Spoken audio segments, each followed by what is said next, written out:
listening to the Pohu Experience. Yo, I want to start this episode off by talking about pumpkins. And why pumpkins? It's because, in my one pot soup that I've been making every day, pumpkins I realized is a really, really important part of that dish. And it's only these days I started to use a different type of pumpkin, and it's my favorite type. It's just I forgot that it was my favorite type until I saw it in the supermarket, got it, cooked it, ate it, and realized, oh my God, this is what I've been looking for. This was what has been kind of off in all the previous days that I'm making this one pot soup. And so my favorite pumpkin is called the chestnut pumpkin because it tastes like a chestnut. The consistency is very different to a pumpkin, and it's more like a sweet potato. If I were to compare it, I probably couldn't tell the difference between the white sweet potato and this chestnut pumpkin. And why I absolutely love it is I'm getting like sweet potato type of fullness, sweet potato type of enjoyment, but pumpkin calories. Because remember, 100 grams of pumpkin is like 26 calories, whereas 100 grams of sweet potatoes is roughly 86 calories. It's a big difference. It's like triple the difference. And so when you're preparing a meal to feel full, when you're in a calorie deficit, these differences become kind of detrimental, right? It's the difference between enjoying a meal, feeling fulfilled or not, and sticking to the amount of calories you're supposed to consume on a regular basis. I just wanted to ramble a little bit about pumpkins because I realized I'm kind of picky in the things I eat. Picky in the sense of I'll eat anything. Like you put anything in front of me, I'll likely eat it. But I do have favorites. I do have if I were to choose myself, there are very specific things that I like, such as these chestnut pumpkins. Because I realized I don't really enjoy pumpkins at all, and which is why it was never a main part of my diet. Only this time that I'm making the one pot soup that pumpkin made it into the everyday ingredient. If I think about it, it's a funny reason why that happened. It's because the supermarket that I go to, they sell pumpkins already washed, already sliced in an air-sealed bag, and it's the same price of buying a normal pumpkin. It's not more expensive or cheaper. It's just, it took away all the work of, slicing open a pumpkin yourself, taking the seeds out, washing it, and then keeping all the extra in Tupperware in the fridge. It took all of that out. So when I was shopping the supermarket, I picked the pumpkin up, and as I was adding it into my one pot soup and calculating the calories, I realized, wow, these pumpkins really make this dish feel so much more fulfilled. But it's like I'm using about 100 to 150 grams of pumpkin every time. That's like 26 to 40 calories. It's so little. So it became a staple. But then those pumpkins in the air-sealed bags is the ones that I'm just okay with. I don't particularly love. It's like the orangey ones, kind of like the ones that you see people carve, like the Halloween pumpkins and all that, but the smaller version. The biggest difference is when you cook that, it's very gooey. It's a texture more like squash or cucumber than it actually is like sweet potato, whereas the chestnut pumpkin is like sweet potato. But anyway, I was buying that orange pumpkin in that sealed airtight bag all of this time until they ran out. I couldn't find any, and the only pumpkin available was the chestnut pumpkin, and it was the whole thing. So I had to buy the whole chestnut pumpkin home, cut it open myself, prep it myself. But then when I cooked it, oh my God, that was so good. But yeah, it's also the same with like sweet potatoes. Like all the different types of sweet potatoes, I only like two types. I like the yellow and the white. The purple and the red, I'm not a big fan of because it's just mushy. It's kind of gooey. I guess I like things with a little bit more texture, like a little bit more on the harder side rather than mushy and soft side. Not that if somebody gave me purple sweet potatoes, I wouldn't eat it. It's just if I'm shopping for it myself, I would never really choose it. I would skip it actually if purple sweet potatoes was the only ones available. Unless, of course, sweet potatoes was really important in my diet at that point, then, take it or leave it. I'd have to choose it. All right, enough ramble about pumpkins and sweet potatoes. Let's go into the things that I really want to talk about today. So there are three main things that I want to talk about today. I have it all planned out. I might as well mention it here first so you know what's coming. So first, we're going to talk about starting out, like how to start when, maybe you took a really long break. Let's say like a 2-3 year break. That's no longer called like getting back on track, right? That's starting again. And so we're going to go deep into how to do that. Then we're going to go into talking more about meal replacement because I got a couple of questions this past week about, meal replacement. And I thought in my IG Q&As, there's just not enough room for me to really talk about it fully. And I think it's a big problem. It's a big problem that a lot of people might not understand until you reach the point that is already quite troublesome. So we'll go through that as well. And then on the non-fitness and health category, I want to go through this app called Replika. I've never heard of it. I'll give you the full story. There's this whole drama going on right now, and it's just really, really interesting. But yeah, that's basically the gist of today's episode. So let's start off with how to start. What prompted me to want to talk about this topic today was I've been getting a lot of messages from, friends, old friends, people that I actually know for the past couple of years. And then, they kind of come out of nowhere and message me and ask, how do I start again? I've gained a lot of weight over the pandemic. I've gained a lot of weight over the past 3 years. I want to start again. I don't like how I am now. I don't like all these fats that I gained. I want to get my life back on track. How do I do that? And I realize if you Google it out there, right, there's not really a clear-cut answer. There's just a lot of diets, a lot of methods, a lot of programs out there for you to kind of choose from, but there's no really methodology on how do you start your weight loss journey, or how do you start getting your life together with, fitness and health? How do you start taking back control, your lifestyle, to not keep gaining weight over time? And so before we dig too deep, I want to make it clear cut the difference between getting back on track and starting again. So getting back on track is when you already have a plan, right? You had a plan, you took a break, however long it was, and then you're getting back on track. You don't really need to rethink what you're doing. You already had a plan. You just need to go back into execution mode. That's getting back on track. Now that's very different than starting again. Starting again means you don't have a plan. You're starting from zero, and you need to think about all your circumstances, right? You need to be realistic with your current goals. You need to be really aware of what your lifestyle is like now, and then make a plan according to that. So when you are starting over again, I think the number one thing to remember is to not latch on to some previous plan you had. Like perhaps you went on a diet 5 years ago. You still remember all the things that you did back then. 5 years later, you're thinking, oh, I'll just use that. I'll just use that plan and try to,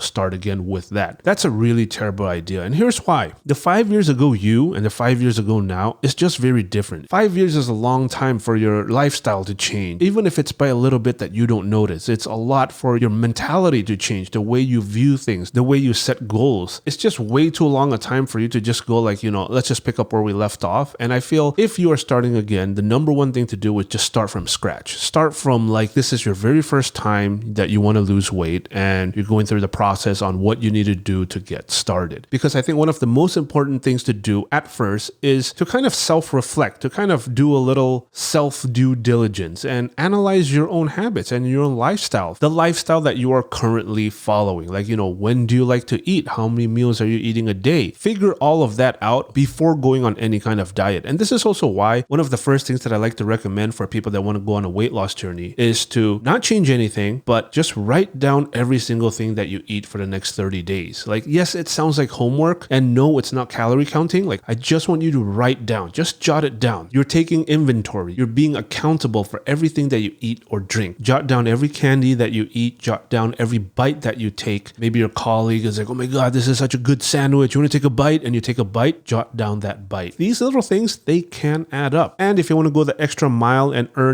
extra credit, also jot down the time when you are eating or drinking whatever you're eating or drinking, because that gives you a very nice introductory blueprint for you to start making a plan on. Like after the 30 days, you go back and you start analyzing yourself. You look at, all right, if I'm not on a diet, I'm usually having 3 meals a day. I usually have a snack at 4 p.m. Usually at 11 p.m., I'm starting to feel a little bit hungry, so I end up snacking on some potato chips. Oh, I like to drink wine after my dinner. Whatever it is, if you have all this information, then you know very clearly where you can start making adjustments. You don't need to go straight into, all right, from today onwards, I'm doing keto, no more carbs, no more white rice, even though for the past 300 days, I've been eating white rice every day. Starting tomorrow, no more white rice. It's like, could that work? Yeah, I guess so, but chances of failing is kind of high, right? You're doing something so abrupt and you don't even know why you're doing it. You're doing it because some website or some person told you that, yeah, dude, you gotta avoid all white rice if you want to lose weight, and you do that. But that's just not how the weight loss journey works, right? The weight loss journey is a change of your lifestyle as a whole. It's understanding your lifestyle, having a little bit of self-awareness, have a little bit of self-control, and from there, knowing that this journey is going to take a long time. It's going to take months and years, that every time you make these little changes, it's going to end up as permanent results as you move forward with this journey. I mean, after you've done the 30 days of writing down every single thing you eat, the first changes to make is just to see if there's anything obvious you could tweak a little bit that would make a big difference. Things such as, let's say you're a big soda drinker and you're drinking like 8 cans a week. Well, you have a couple of choices. You can switch those cans to Diet Coke or 0-calorie version, like zero Sprite or whatever, and keep having 8 cans every week, but then you cut down so many calories because you're switching to the 0-calorie version. Or you could, instead of 8 cans a week, you do 5 cans a week. That works too. Those are very minor changes. You're not going full 180 with your lifestyle. It's things like, okay, you're eating about 200-300 grams of rice for both lunch and dinner. Like, how about you take away 100 grams from each of those meals? It's a very small change. You don't have to completely avoid rice. You're just eating a little bit less. If you keep that up, that is going to make a difference. And so you could be on a weight loss journey by just tweaking your current habits. You don't have to go on, like,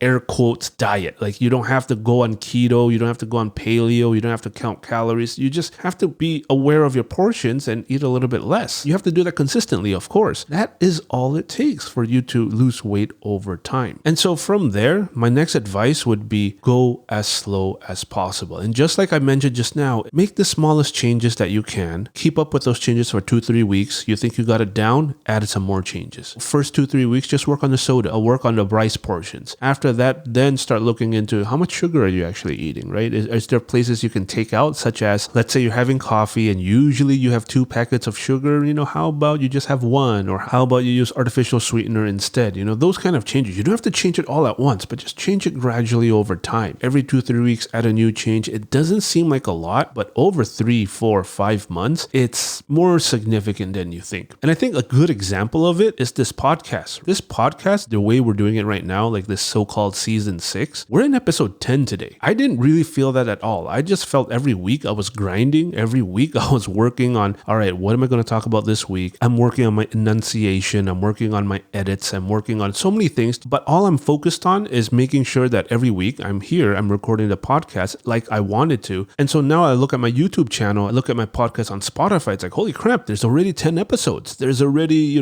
close to 9-10 hours of me talking nonstop. It crept up on me. It made me feel like I didn't realize I already did that much. I feel like I'm barely started. I feel like every week I'm still kind of scrambling and trying to make improvements, but it's already 10. It's already 10 out of, the 50 plus that there'll be for 2023. That is what your weight loss journey is going to feel like if you just focus on the process, focus on trying to get your diet as in control as possible. And the results are just going to come and you're not going to notice it. And it's going to come slowly. Of course, it's not going to come fast. It's going to come like, well, holy crap, how come my shirt's a little bit loose this week? How come my belt notch, I got to tighten it 1 extra hole? It's like you don't really notice it. You look at yourself in the mirror, it looks the same. And the scale is probably not that big of a difference, but changes are happening. Changes are absolutely happening. And all there is to it is to keep going for as long as possible. And when you focus on that and you keep doing that and you keep improving on that, results are inevitable. And this podcast really feels like that. I think the last episode 9, was the first time where I felt really good listening back to the first draft of my edit. I was like, wow, this is close to what a standard podcast should be. Because a lot of times as I'm recorded it or right after I record it, I feel like, oh man, I could have said this a little bit better, or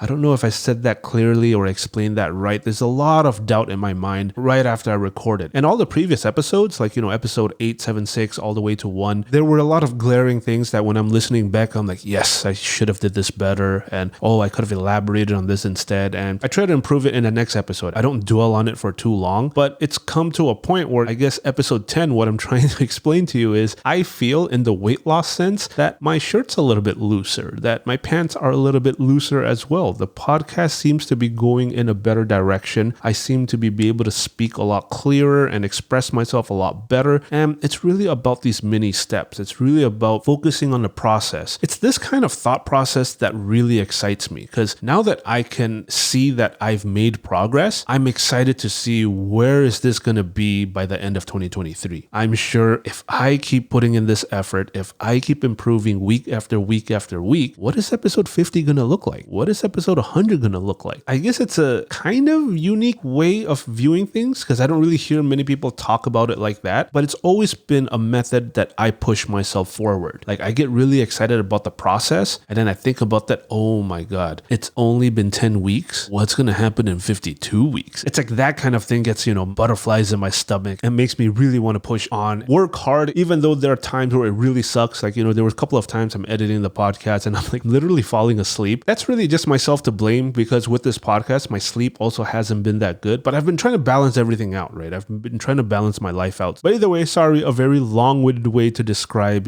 how this is a very slow process. It's really just about being as patient as you can and focusing on the everyday consistency as much as you can and drawing that out for as long as you can. And that's when results results start to stack up with each other and permanent results end up staying. And another thing that I wanted to talk about this whole starting over thing is that it's important to understand that this whole journey, this whole weight loss journey is an ever-changing process. Like over time, little things are going to change and it's normal. You should expect it. You should be open to changing it. I forgot who the original quote was, but there's a quote about change that really just stuck in my mind. And a lot of times I kind of say it to myself to remind myself like change is supposed to happen because I'm somebody that actually really hates change. I'd rather like figure out an ideal way and just stick to that forever. But then over time, because it happened so many times, I realized that there's no such thing as an ideal way. Everything that you're doing actually has an expiry date, and there's always going to be a time where you need to make a little bit of adjustments based on your current circumstances, because circumstances will always change. And the quote is, "The only constant in life is change." When I first heard that, I did not understand what that meant at all. It's only years after where I realized I look, I think, I process, I do things all so completely differently if I compare myself every like 3 to 6 months, that I start to realize like, man, it's not even up to me, because I'm somebody, if possible, I want to do the exact same thing for the next 5 years. So, I don't have to think, right? So it's easy. Why? Because I don't know, because I'm on the lazy side or I'm on the conservative side, because, change is scary. That means there's uncertainty. I like things where there's more certainty. I don't like surprises. But that's not how life works, and that's also not how the weight loss journey works. Like, it can be a very real thing where something that worked 2 months ago isn't working for you now. And the reason isn't because that method sucks. The reason is your life changed. Just like maybe,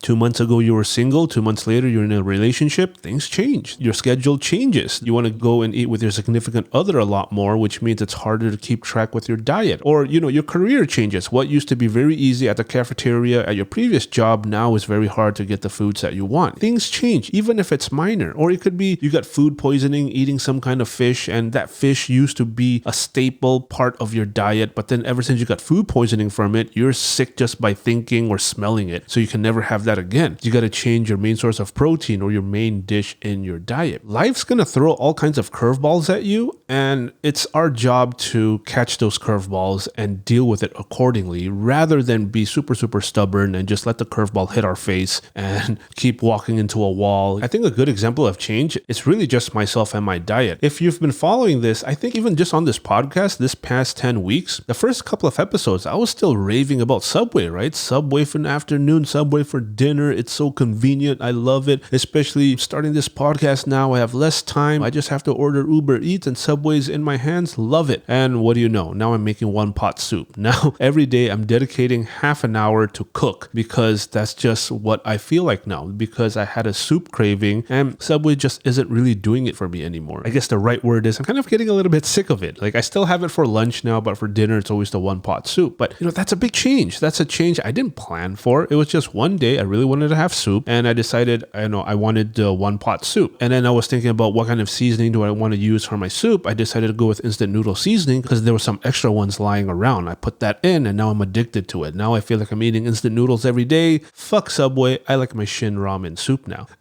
But so many changes came into that, right? Like, I can no longer go on Uber Eats and just order Subway. I gotta now go to the market, go to the supermarket, or use Uber Eats to do grocery shopping. I gotta plan out my spinach. I have to buy spinach every 2-3 days. I just told you about the whole pumpkin thing. And now that I've found my chestnut pumpkins again, they don't really come in that airtight sealed bag. So I have to buy pumpkins, wash it myself, de-seed it myself, keep it myself. There's so many processes now, and I have to schedule that into my day or I don't get to enjoy my one pot soup. And that's change. I don't expect this to go on forever, but this current thing that I'm doing, it's helping me reach my goals. It's making me happy. It's helping me reach my diet goals. I'm in a calorie deficit every time I'm eating this, and happily in a calorie deficit. So to sum it up, if you're starting over, if you are starting this weight loss journey or a health journey, you're starting all the way from zero, I think the first thing to do is really do that, 30 days, write everything down, and just take the time to understand yourself. Take the time to self-reflect. Take your time to really identify your goals without rushing it. And from there, once those 30 days are up, you have a whole journal, you have a whole, Word document on what your lifestyle is like, what your diet habits are like, and you can make changes right there immediately. And it's very individualized to you, right? You're not just paying some random coach giving you a random template that they give to everybody. This is very specific to you. And I feel something like a weight loss journey, there is no such thing as a one size fits all. There are principles to follow, but methodology is always going to change from person to person. It's not ever going to be exactly the same. Very rarely it'll be exactly the same. If it's exactly the same, it's just by mere coincidence. And so from there, go as slow as you can, focus on being as consistent as possible for as long as possible, and that's where you're going to see change occur. That's when you're going to see the permanent change.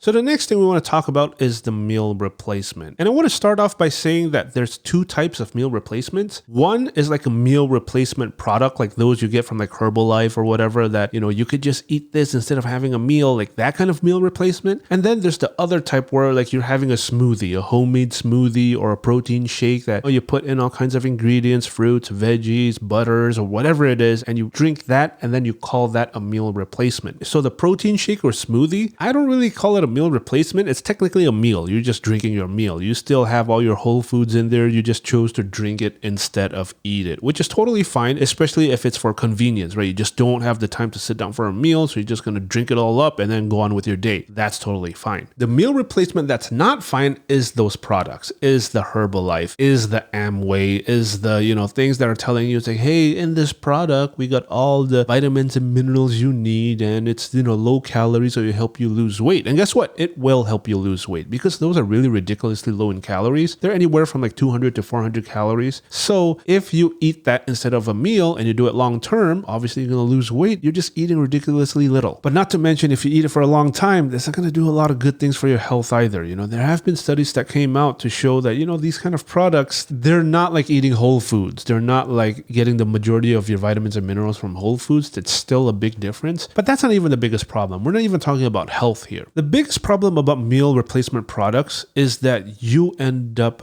being dependent on them. Let's say you are able to take it for 6 months, and yeah, you will have a lot of results. The moment you stop taking it and eat a normal meal, you're going to see your weight spike up and you're going to be so scared and you're going to go back to the meal replacement. And you're just going to be stuck there, right? Every time you want to get off meal replacement, you can't. You really fear that as soon as you get off of it, you're going to gain all the weight back, which is like half true. The biggest problem is when you're on the meal replacement products, you're not learning anything about food, right? You're taking a shortcut. You're like almost like taking a drug. Like I take this drug, I'm going to lose weight. And now I want to get off the drug. I don't know how to maintain my weight. I don't know how to control food. I don't know what I'm doing. I don't know if I'm eating too much or too little. I don't understand daily fluctuations. I don't understand anything at all about this weight loss process. Holy crap, please help me. And all that I just said might sound like an exaggeration, but I really hate to tell you the amount of people that have come to me and tell me that they're stuck. They're very depressed. They're very anxious. Been on these meal replacement products for years. They've lost significant amounts of weight, you know, even like, 10, 20, 30 kilograms. But now they really want to come off of it, but they can't. They fear it so much. Every time they do for a week, they seem to gain 2 kilos in a week. And it feels like everything they work for is disappearing in front of their eyes. So they go back to the meal replacement plan. And it's like, it becomes like a psychological issue almost. It's like addiction to drugs. You have that really uncomfortable period where you're off the drugs trying to quit it. And it's something that you inevitably have to go through because you got addicted in the first place. And because I've seen so much of that, because it's so real in my world, in my eyes, that I would never recommend a meal replacement product. Having a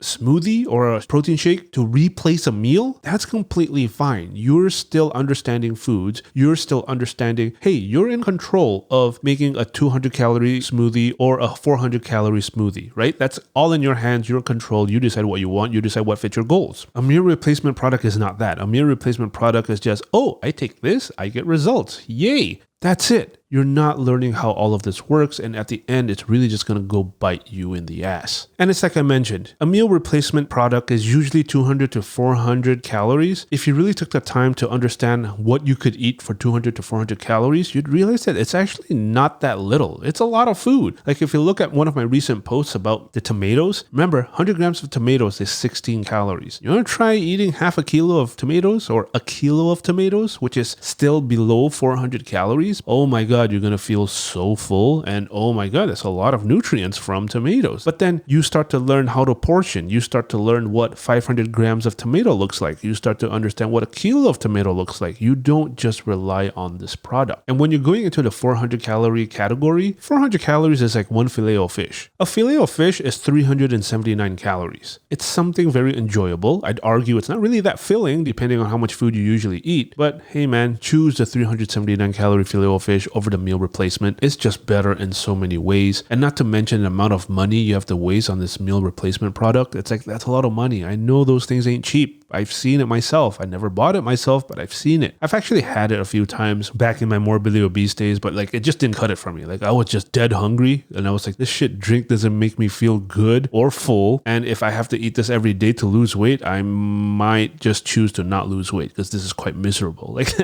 that was my mentality back then. So I never really went on it. But it's only after hearing all those horror stories, all these people coming and asking for help that I realized like, man, these meal replacement products, they're doing so much damage to people. They're doing so much almost irreversible damage. Like I'm no psychologist. I don't know what the process is to make you fear less on getting off of meal replacement products and going back into whole foods. Because that I know that's the path. I know you have to do that if you truly want to quit, but I really don't have the tools to help you. I can show you like this is the map. This is the blueprint to get there. I'm not sure how to get there. I'm not sure what psychological tactics or psychological things that I need to be focused on or understanding for somebody that's addicted to something. And I don't understand how to deal with that fear either. It's like, it's heavy. If you could read the messages that I'm getting, like some of the messages I read, I'm tearing up because I'm like, oh man, this sucks. This sucks big time. And I wish I could help. And, I'll tell them what the solution is, as in like, you got to try to quit and you got to try to start eating whole foods. Daily fluctuations is a normal thing and it is going to be super scary, but you're going to have to try. And so in my position, the most I could do is prevention. Prevent you from starting meal replacement products in the first place. Like just don't, please don't. Don't go down that path. It's a really dark path. It's not worth it at all. You're just getting eaten by corporate greed. They want to prey on people feeling helpless and desperate. The solution they're giving, A, isn't the best for their health. B, is very bad for their mental health. And C, you're profiting off of and making them dependent on you and will almost basically like a drug addict. And so that's meal replacement plans. Please just don't take the time to learn about real foods. Don't take the shortcut. Not worth it. Save your money. Go buy some tomatoes. Way cheaper. Today's recipe breakdown is going to be a little bit different. I thought it would be a great idea to use this opportunity to kind of go through some very common fast food menus and break down the calories there. Less about trying to make adjustments to the ingredients because, if you're buying fast food, there's not much you can adjust, but more of just getting you more familiar with the numbers. Because I realized that one thing that really helped me with calorie counting, or one thing that really helped me with my weight loss journey, was the more I learned about food, the more I understood that, a Big Mac's only 560 something calories? Like it's not something I eat and I automatically get fat? Oh, that's kind of cool. That means I can afford to eat a Big Mac today and still lose weight. It's like that kind of thing. So today I hope to share a little bit of that feeling with you by going through a fast food chain. And today I picked McDonald's. So we're just going to whip through it really quickly just to give you an idea of how much calories those items are. And I want to start by reminding you that although it's cheaper to maybe get a set meal, I think when you're on a weight loss journey, you'll have to recognize that sometimes it's better to pay a little bit more and just buy the a la carte, just buy the sandwich itself without the extra hash brown, without the extra fries, without the drink. You can still enjoy fast food with minimum calories, but you might have to start not getting meals all the time. Because while you might be saving a little bit of your wallet, you're not saving much for your calories, your health, and your overall weight loss journey. But anyway, let's start off with breakfast at McDonald's. So the common things are, the egg McMuffin, sausage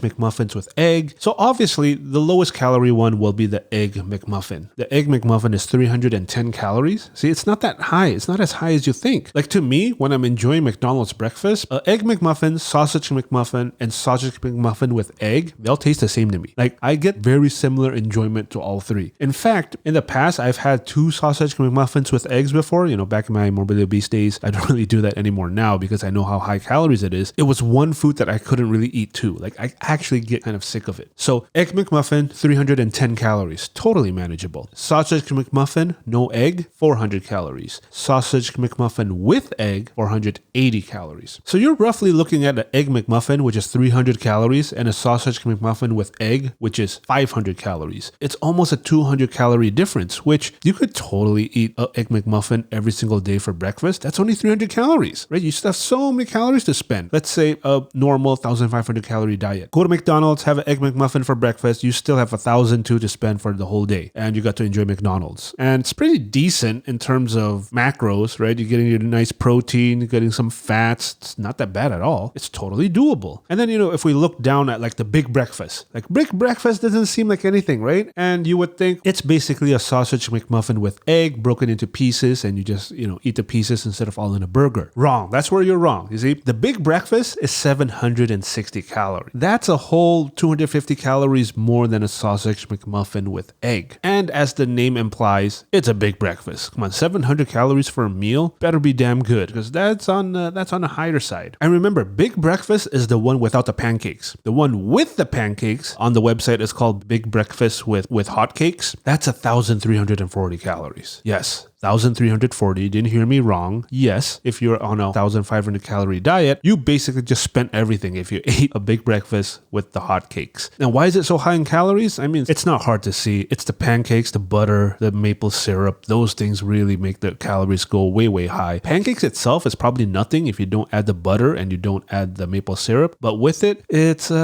gets up there. The pancakes, the hot cakes itself is 580 calories with nothing else. Like without the big breakfast, it's already 580 calories. That is more than a sausage McMuffin with egg. And I will argue with you that a sausage McMuffin with egg tastes way better than hotcakes alone. By having a sausage McMuffin with egg, you're actually eating 100 calories less. So, if you take the time just to understand the calories, you realize that, the things that I thought were high in calories actually wasn't that high. And the things that I thought were low in calories were actually not that low. And the whole point of this isn't like you should only choose the low ones, never go for the high ones. It's not that. It's like understand how much these are calorie wise and understand your own goals, understand your own lifestyle, and understand how or what you should eat for it to fit in, for it to make sense with your meals. That is really all there is to it. So that's only breakfast for McDonald's. Let's go into the burgers. So we'll start with the chicken burgers. I don't know if every country has the McCrispy, which is supposed to be the chicken burger, but it's spicy. Or is it called Spicy McCrispy? I forgot what it is, but I remember not every country had it. But either way, a Spicy McCrispy is a 530 calories. Not that high either, right? It's not as high as you thought it would be. It's actually pretty okay for having a big piece of fried chicken between two breads and the sauce in between. A filet of fish is 390 calories and a McChicken is 400 calories. All very manageable numbers if you're just having the burger itself. Those numbers start to add up when you add the fries, when you add the 6-piece nugget on the side, when you have the large regular Coke. That's when numbers get out of control. The sandwiches themselves, not so bad at all. And let's get into the normal burgers. A quarter pounder with cheese, 520 calories. Big Mac, 550 calories. Only 30 calorie difference of a quarter pounder and a Big Mac. A McDouble, 400 calories. A normal cheeseburger, 300 calories. A double cheeseburger, 450 calories. So what's the learning point here? The learning point is basically realizing that any one item on McDonald's, from the breakfast menu to the burgers, whether it's chicken or beef burgers, you're not really exceeding 600 calories. Every burger is between 300 to 550 calories. And that's a big difference. You could enjoy McDonald's in your own way depending on how much you budget yourself calorie-wise. You don't have to avoid McDonald's. You could totally enjoy it and still be on track. If you had a 450 calorie double cheeseburger from McDonald's and the rest of the day you had whole foods and lean protein, you're still on a relatively healthy diet. You'd still be on a calorie deficit if you're within your numbers. Like, it's so doable. It's so realistic if you knew the numbers. If you didn't know the numbers, like I didn't know when I was morbidly obese, I felt so guilty every time I bit into a McDonald's. I thought,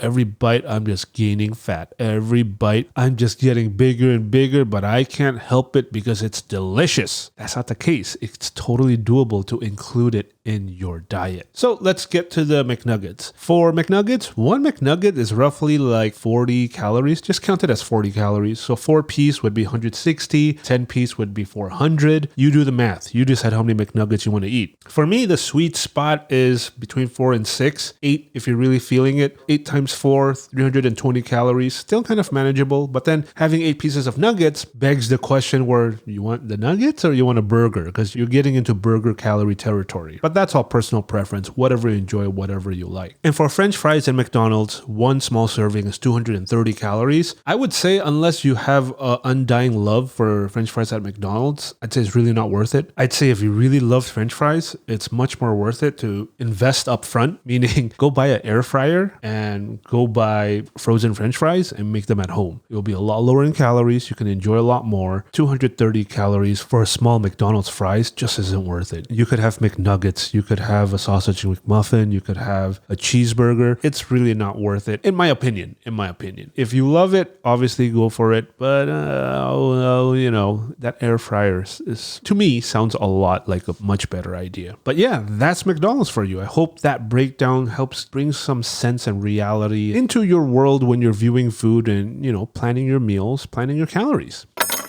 So the last thing I want to talk about is back to AI. It's not about my adventures with chatbot. This time it's a story that I discovered that I found so fascinating. I didn't know this existed. I didn't know this was a thing, but apparently a lot of people have been using it. But let me just jump in before I give my thoughts, opinions, and commentary on it. What I'm talking about is the Replika app. So what is the Replika app? Replika is an AI chatbot. It's designed to simulate human conversation and have personalized responses. So this is very close to kind of like what I was saying, the personal AI assistant, but this isn't an assistant. This is more like a friend. This app uses machine learning algorithms to learn the user's personality and preferences over time and provides tailored responses. And it was made to kind of provide emotional support, engage in conversations, provide an ear for people that deal with social anxiety or loneliness, because apparently, according to a study, loneliness and social anxiety is sky high right now in America, at least. And this app was made in hopes of solving that mental health issue. And so if you go into the history of Replika, it was built by a lady called Genia Cuida. I don't know if I'm pronouncing that correctly. I hope I am.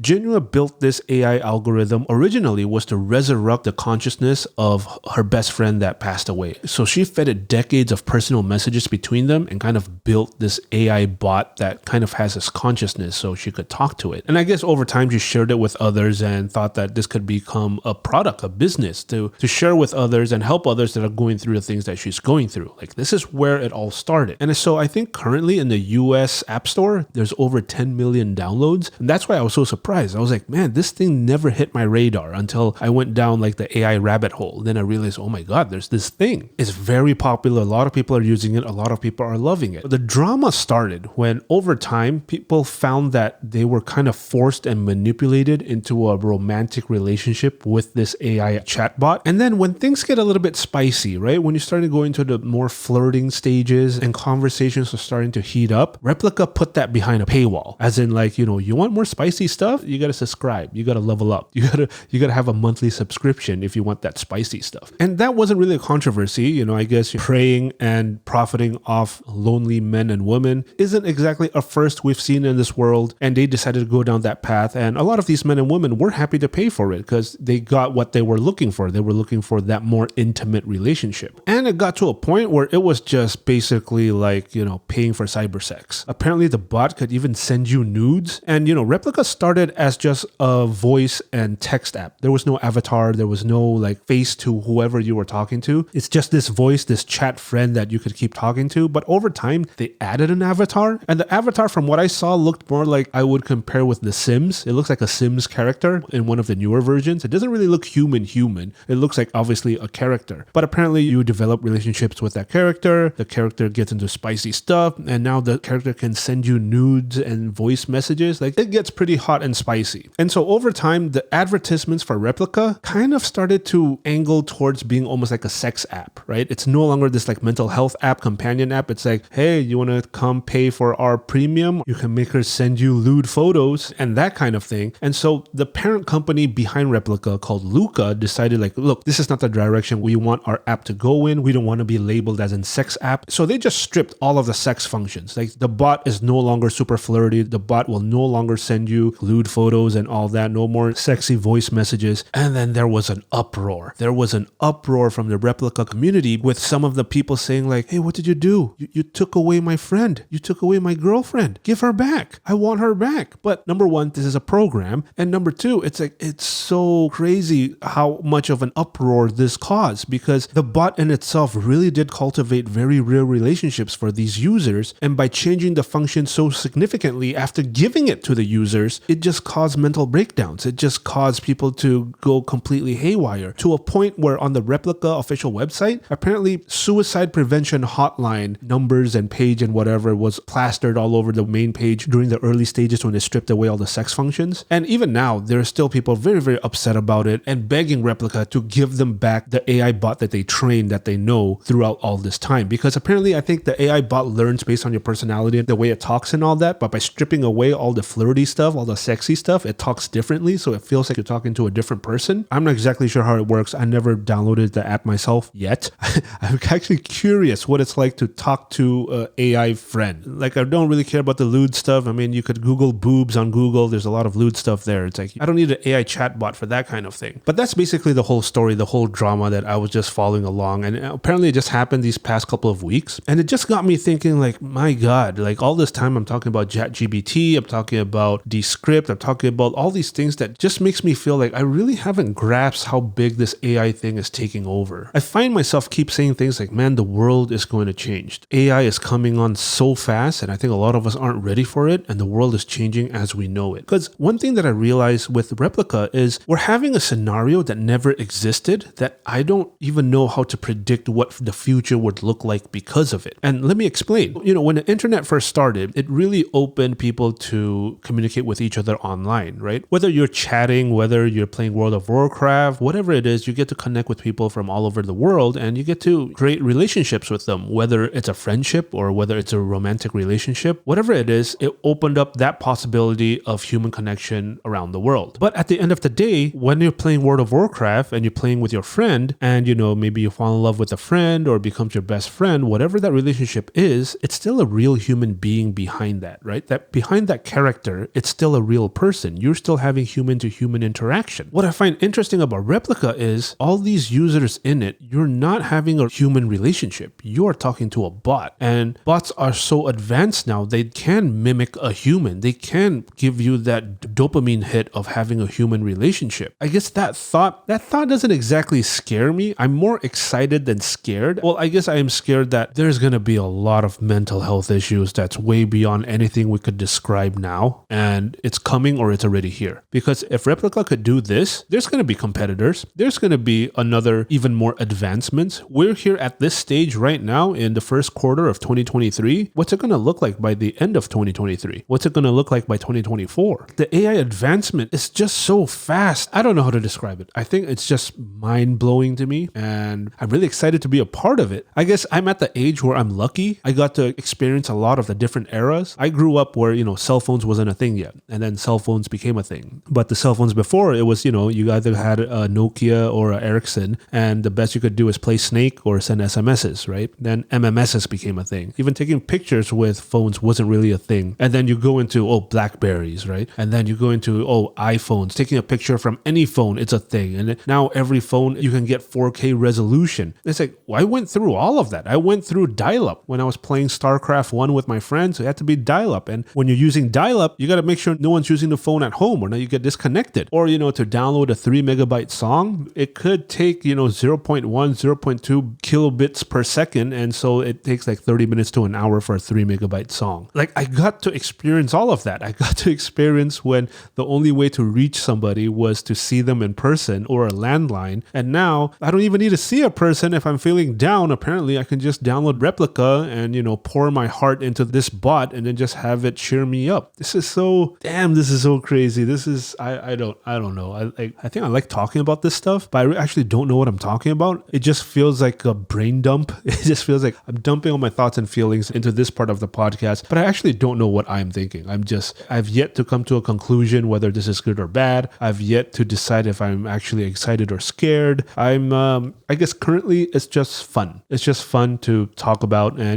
share the things that I've been discovering. Have you ever used Replika? If any of you listen to this right now, if you use Replika, hit me up. I'm very interested to know what your experience is like. Like, what is it like to, spend a lot of time with an AI bot? Does it really feel like a friend? Does it partly solve social anxieties and loneliness? Like, I'm actually really interested in that. So if you're using it, hit me up. I promise to be confidential. This is just, please let me pick your brain. But anyway, that wraps it up for this episode. One thing I am looking forward to next week, and I'll probably talk more about it after I play it, and that is Diablo 4. Diablo 4, the Blizzard game. I've played every Diablo from Diablo 1, 2, and 3. Diablo 4 next week, it's the open beta. So I think for next week, for 3 days, you can play it, and then the week after that, you can play it again with other races. At first, I was like, I'll just watch other people play, but then I thought, you know what? I've accepted that gaming is part of my life, and Diablo is one of those games where, like it or not, I'm going to end up playing it. I might as well just get into the open beta, because if you pre-purchase it, you get into the open beta. So I just decided, all right, I'm going to pre-purchase it. So I'll be in the Diablo world next weekend. I really got to be tight with my schedule because it's only 3 days, and I know in those 3 days, I'd want to play as much as possible. But more of that next week. I'll give my reviews then. So that's it for this one. I hope you enjoyed it, and I will see you next week.